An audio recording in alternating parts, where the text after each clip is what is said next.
Ikaw lamang, Cheese, Ang mamahalin. You stole my answer. Heart.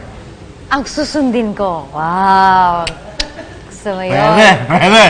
Nakita mo sa may baho. Nakita mo yung... Naintindihan kita. Mamalin mo nga. O, pili. Cheese. Senator. Abot. Ang susunod ay... Ano yan? Ibibigay ko sa'yo. Heart. Ang aking puso ng buong buo. Wow. Yes. Mamatay ka nun. Actually. O, ikaw. Ako pwede katawan na lang.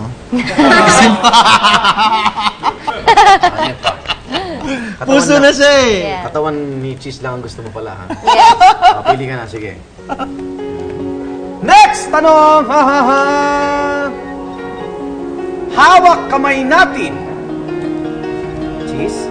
Haharapin lahat ng hamon na ibabato sa atin ng tadhana. Ganun na rin, naka sa akin. Ha! Importante yun. Hawak kamay natin. Haharapin ang ating kinabukasan ng nakangiti. Wow. Pwede. Hawak kamay natin, harapin ang si Daddy. Actually, Pangako, Heart. pangako, nagagawin ko ang lahat para maging masaya ka sa iyong buhay. Senator? Pati ang mga decision ko sa buhay will be according to also what you want in life. Senator? Pangako ko, sasabihin ko sa'yo lahat ng gusto ko para lumigaya ako. What? Ay, Okay. gagawin mo kamo eh. Uy, ayun na, tagal. Okay, pili uli. Ano ba? Tapos? Dami niyan? Mauna siya rito. Okay. Ha? Hanggang pagtanda natin. Mauna ka.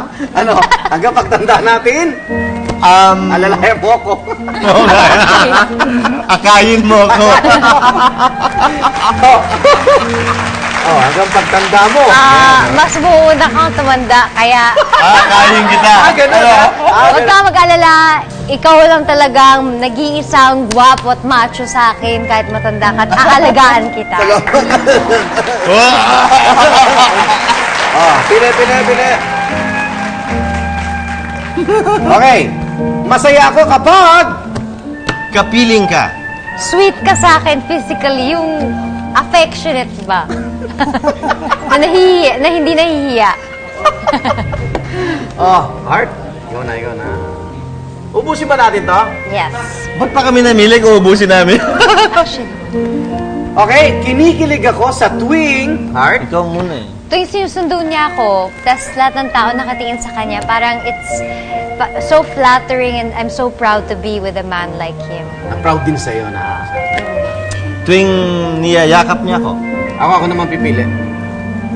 Ganda ng pili ko. Patawarin mo ako kung minsan... Cheese, Senator? Nagkakamali ako. Patawarin mo kung minsan lang naman ako magalit ng talagang galit na galit. Gabi mo magalit? Anong level? Mga World War IV. Siguro last na to. Ang gusto kong gawin natin araw-araw... Alam mo na, kasi minsan pagod ka, kaya di ka makatakbo the next day. Kasi tumatakbo kami. Tapos gusto ko sana tumakbo, i-continue namin yung healthy lifestyle. So araw-araw kayong tatakbo lang. Paano kayo magkakaanak niyan? Tatakbo lang kayo ng tatakbo.